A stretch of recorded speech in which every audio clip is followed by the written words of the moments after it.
العالمين والصلاة والسلام على سيد المرسلين وعلى آله وصحبه أجمعين۔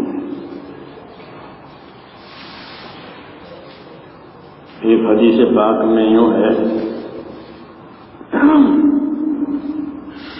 طوبى لعبد جعله الله مفتاحا للخير ومغلاقا للشر۔ ٹکڑا ہے حدیث شریف کا، اس کا مطلب یہ ہے کہ خوش نصیبی ہے اس بندے کے لیے کہ جس کو اللہ تعالیٰ خیر کے پھیلنے کا ذریعہ بناوے، اور خوش نصیبی ہے اس بندے کے لیے جس کو اللہ شر کے مٹنے کا ذریعہ بناوے۔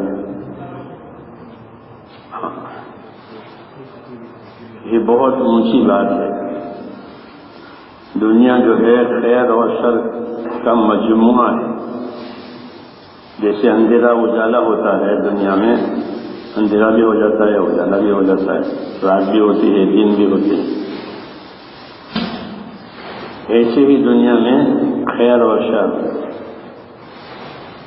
دونوں ہیں، دونوں چیزیں ظاہر ہوتی ہیں، اور دونوں کے ظاہر ہونے کے اسباب ہوتے ہیں، اور وہ یہ بندے ہی ہوتے ہیں۔ خیر کا بھی ذریعہ بندے بنتے ہیں، شر کا ذریعہ بھی بندہ بنتا ہے۔ یہ شروع سے اللہ نے جب دنیا بنائی تو آدم علیہ السلام بھی اترے اور ابلیس بھی اترا۔ ان سب سے کہا اترو نیچے، نیچے جاؤ، اہبطوا، پھر نیچے جاؤ۔ تو آدم علیہ السلام بھی نیچے آئے اور ابلیس نیچے آیا۔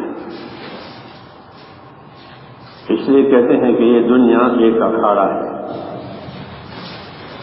خیر شر کی پشتی۔ خیر کمانے والوں کو خیر ملتی ہے،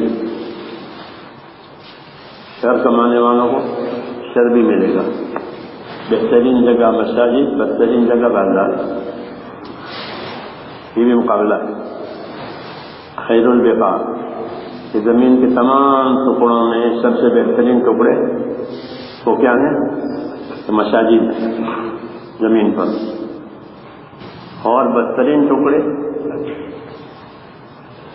کہ وہ بدترین ایریا کہ وہ بازار ہے۔ سب بازاروں کے بارے میں، مکے کے بازار، مدینے کے بازار، سب جگہوں کے بازار کا یہ کیوں حکم ہے؟ جی ہاں، یہ نہیں کہ مکے کے بازار، کہ مکے کے بازار کا بھی حکم ہے، تو وہ بھی غافل کرنے والے ہیں، غیر خدا کی طرف مائل کرنے والے ہیں۔ وہ بازار ہے، غیر خدا کی طرف لے جا رہے۔ تو دنیا خیر شر کا یہ مجموعہ ہے، اس کی مثال ہے۔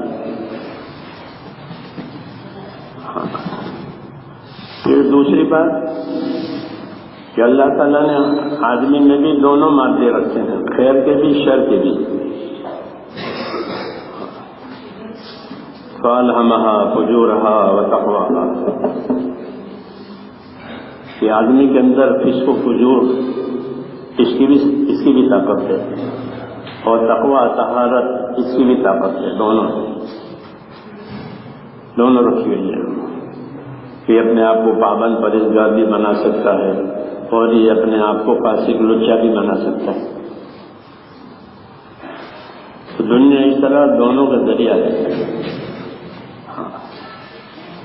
اور یہ اللہ کی حکمت ہے، یہ خیر و شر کہ دنیا میں چلے گا۔ خیر کے اسباب بھی پیدا ہوں گے، شر کے اسباب بھی پیدا ہوں گے۔ اللہ اپنے رسولوں کے ذریعے سے یہ بات بتانا چاہتے ہیں کہ خیر حاصل کرو۔ اس لیے فرمایا کہ خوش نصیب ہے وہ بندہ کہ جس کو اللہ تعالیٰ خیر کے پھیلنے کا ذریعہ بنا لے، شر کے مٹنے کا ذریعہ بنا لے، یہ خوش نصیب ہے۔ اس لیے دنیا میں آ کر کے خیر اور شر کو جاننا پڑے گا۔ خیر کیا چیز ہے، شر کیا چیز ہے، بھلائی کیا ہے، برائی کیا ہے، نیکی بدی کیا ہے۔ اس کو جاننا ضروری ہے. اس لیے اللہ نے اپنی کتابیں اتاری ہے، آسمانی کتابیں. وہ سارا خیر اس میں ہے. آخر میں قرآن کریم آیا، وہ پورا خیر ہے. بہترین امت کو بہترین چیز دی گئی، بہترین امت کو بہترین چیز دی گئی. وہ کیا کہ وہ قرآن کریم ہے. اس کو سیکھے، اس کو سکھاوے، تو وہ بہتر لوگ ہیں جو اس کو سیکھے اور سکھاوے قرآن کریم کو.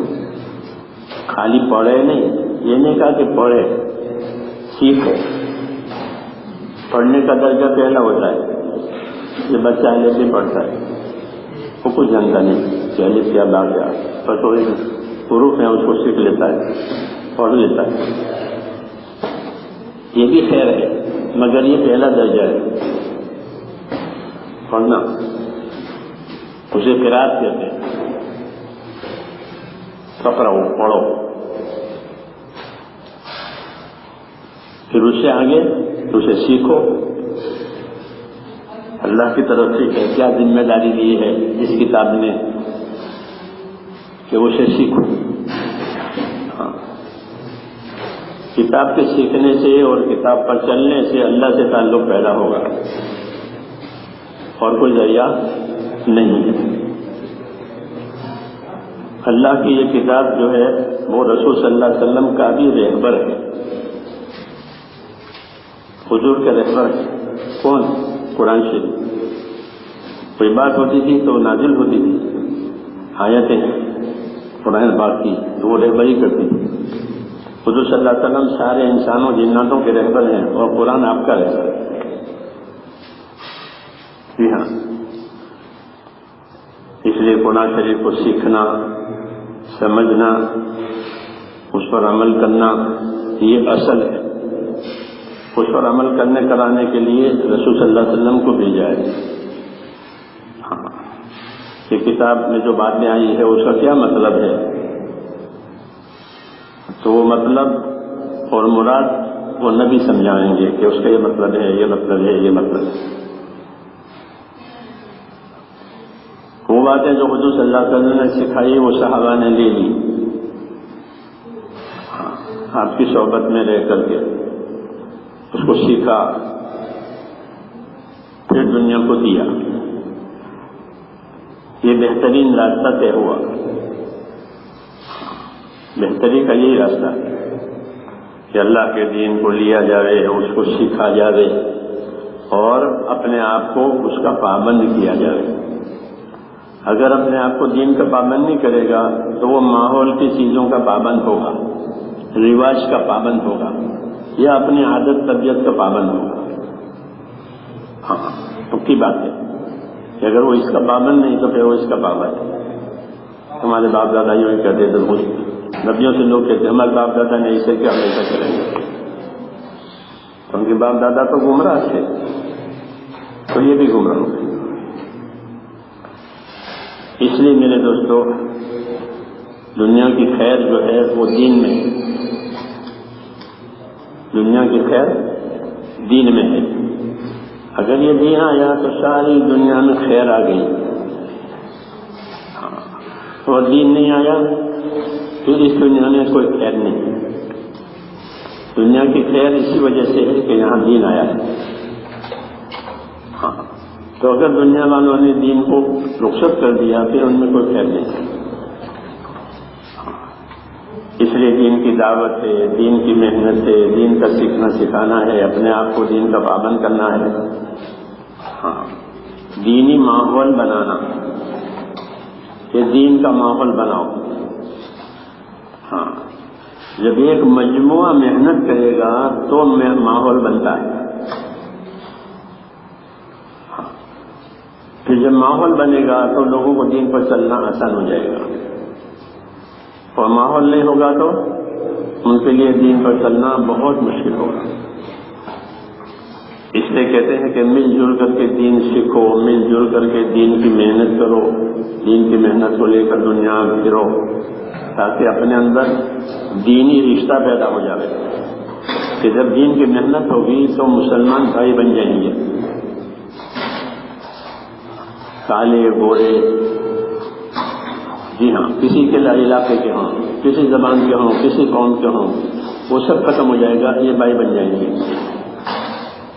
دعوت کا یہ اثر ہے کہ جب عمومی اس طرح دعوت چلے گی تو یہ سب ایک ہو جائیں گے، بھائی بن جائیں گے، کیونکہ بھائی ہونا ضروری ہے۔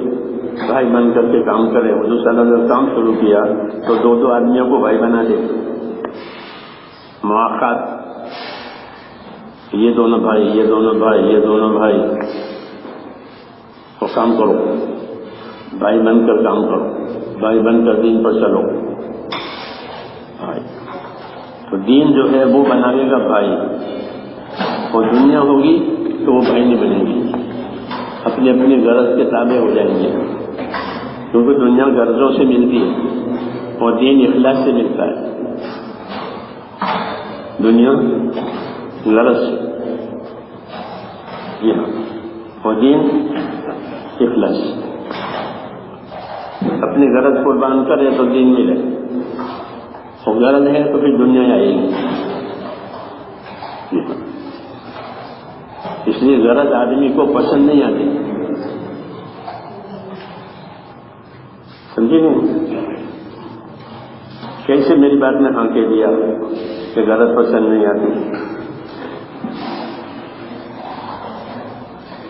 بہت زمانے کا قصہ ہے۔ ہمارے ایک دوست حضرت پڑھتے تھے تعمیر میں،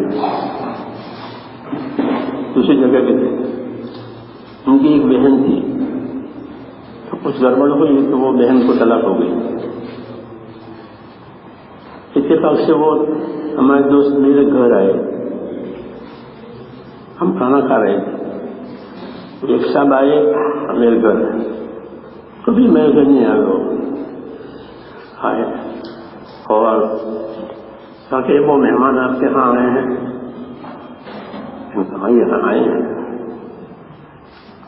تو ان سے دعا سلام اور کہا کہ آپ مجھ کو نہیں پہچانتے؟ ان سے کہہ رہے مہمان تھے کہ نا میں تو آپ کو نہیں پہچانتا۔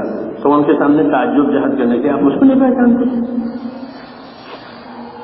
میں بھی تعجب میں نہیں کہ کیا تعلق ہے ان کا پتہ نہیں۔ پھر وہ چلے گئے، اپنا تعلق ظاہر کر کے وہ کچھ کھانے وانے کی بات بھی کر رہے تھے کہ میرے ہاں کھانا کھا لو۔ تو میں نے ان سے کہا تو میرے ساتھی سے پڑھنے کے، میں نے کہا یہ کیا قصہ ہے؟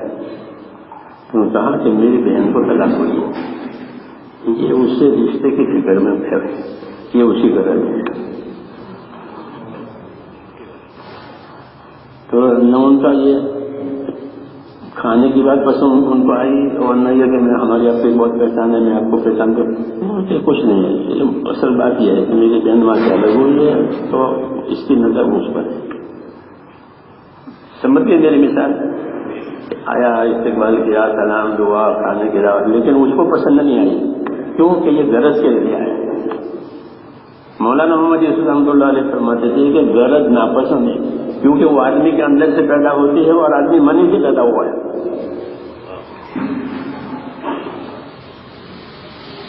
جلدی فرماتے آدمی کیسے پیدا ہوا ہے؟ تو وہ کسی کو پسند نہیں ہے، مائع منی اسے بنا ہے، اس پانی سے، ناپاک پانی سے، اس لیے جب اسی کو غرض ہوگی تو وہ کسی کو پسند نہیں آئے گی کہ ان کی یہ غرض ہے۔ تو غرض کسی کو پسند نہیں آتی کہ مطلب ہی ہے۔ اس لیے مذہب میں بھی مطلب کی کوئی جگہ نہیں ہے، غرض کی کوئی جگہ نہیں۔ جو غرض سے آئے گا وہ دنیا ہی لے گا، دنیا ہی بنائے گا، چاہے دین کا نام لے۔ جیسے حدیثوں میں کہ قرآن شریف میں پڑھا، سخاوت بھی کی اور جہاد بھی کیا، اور اللہ کہتے ہیں یہ دوزخی ہے، کیوں کہ انہوں نے سب غرض کے لیے کیا ہے، میرے لیے نہیں کیا ہے۔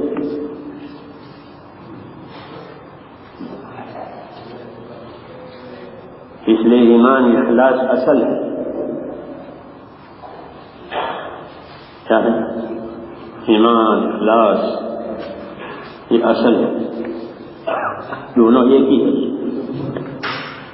ایمان کیا چیز ہے؟ تو کیا فرمایا؟ اخلاص، اللہ کو اللہ ماننا اور اللہ کے لیے کام کرنا، یہ اخلاص۔ اللہ کو اللہ مان کر اللہ کے لیے کرنا، کوئی دوسری غرض نہیں۔ تو غرض کسی کو پسند نہیں آئی، اس کی بنیاد وہی ہے، آدمی کی اپنی نفسانیت۔ اس لیے یہ دونوں صفتیں پیدا ہونا ضروری ہے، ایمان، اخلاص۔ کلمہ طیبہ میں دونوں باتیں ہیں، ایمان بھی ہے، اخلاص بھی ہے۔ یہ کلمہ اخلاص ہے، یہ کلمہ ایمان ہے۔ ہاں، کہ کلمہ پڑھو اور اپنے آپ کو کلمے والا بناؤ، یعنی اللہ کی اطاعت والا، اللہ کی تابعداری والا اپنے آپ کو بناؤ۔ کلمہ جو ہے وہ زندگی بدلنے کا تقاضا کرتا ہے کہ اپنی زندگی بدلو۔ کہ کلمہ پڑھنے کے بعد اب تم کس کے ہو گئے؟ کہ میں تو اللہ کا ہو گیا، اب میں اللہ کا، میرے سارے کام اللہ کے لیے۔ قل ان صلاتی ونسکی ومحیای ومماتی للہ رب العالمین، کہہ دو کہ میرا جینا، مرنا اور میری عبادتیں، جانے والی، وہ سب میرے اللہ کے لیے، بس اور کسی کے لیے۔ اس لیے ایمان سیکھنے کے لیے ایمان کی محنت، اخلاص سیکھنے کے لیے اخلاص والوں کی صحبت، یہ ضروری ہے۔ بکھرے موتی کے ڈیلی کلپس حاصل کرنے کے لیے اس نمبر کو اپنے گروپس میں ایڈ کریں، 0096650897282 ایمان سیکھنے کے لیے ایمان کی محنت کرو۔ ہاں، اللہ کی قدرت، اللہ کی بڑائی، اس کو بولو، اس کو سوچو، اس کو سمجھاؤ، اور اللہ کی بڑائی اور اسی قدرت پر اعتماد کرو، اور اپنے آپ کو تابعدار بناؤ، اور دوسروں کو اس کی تلقین کرو، اس کی دعوت دو، اور اخلاص والوں کی صحبت میں رہو۔ اخلاص والے بندے، نبی اخلاص والے ہوتے ہیں سب سے زیادہ۔ اخلاص، نبی کی کوئی غرض نہیں ہوتی، کوئی مطلب نہیں ہوتی، کوئی طلب نہیں ہوتی، سوائے اس کے کہ اللہ کی بات چلے اور اللہ کے بندے اللہ سے جڑ جائیں، بس، اور کچھ نہیں۔ اس لیے وہ محنت کرتے ہیں، وہ خدمت کرتے ہیں، اخلاق سے پیش آتے ہیں، سکھاتے ہیں، صبر کرتے ہیں۔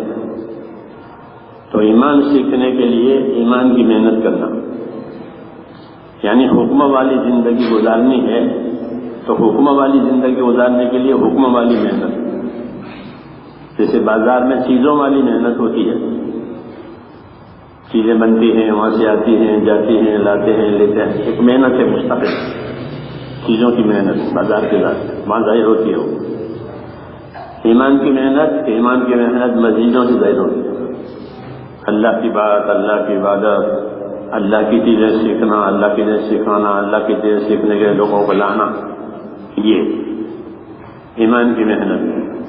ایمان کی محنت میں ایمان بنے گا۔ ہاں، جتنا ایمان بنے گا اتنا آخرت کا دھیان بنے گا، جتنا ایمان کمزور ہوگا اتنا وہ آخرت سے غافل ہوگا اور دنیا سے دھوکہ کھائے گا۔